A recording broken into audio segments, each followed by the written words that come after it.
এই সরকার যে পদক্ষেপ নিচ্ছে সিটি কর্পোরেশন হোক অথবা রাস্তাঘাট অনেক পরিষ্কার, অনেক উন্নত, মানে আগের থেকে অনেকই ভালো, অনেক শর্ট টাইমে সব কিছুই ভালো সুস্থভাবেই হয়েছে।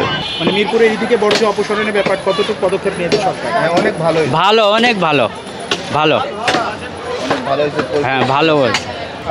আমরা তো গতকালকে তো ঈদের প্রথম দিন গেল, তো আজকে কোরবানি দেওয়া হচ্ছে কেন?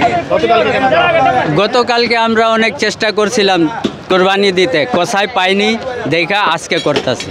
কষায় পাওয়া যাচ্ছে না, কাল কষায়ের সংকটটা আসলে কি সবসময় নাকি এবার বেশি? না, এবার বেশি। তো দ্বিতীয় দিন কোরবানি দিচ্ছেন কেন? তার কারণ হলো প্রথম দিন তো কষায়ের সংকট থাকে, অনেক জায়গায় কাজ থাকে, যার কারণে কষাই পাওয়া যায় না, এই জন্য দ্বিতীয় দিন দেওয়া হয়। আচ্ছা, আর এবারে পরিবেশ বর্জ্য অপসারণ সহ কেমন? পরিবেশ আগের তুলনা থেকে অনেকই ভালো।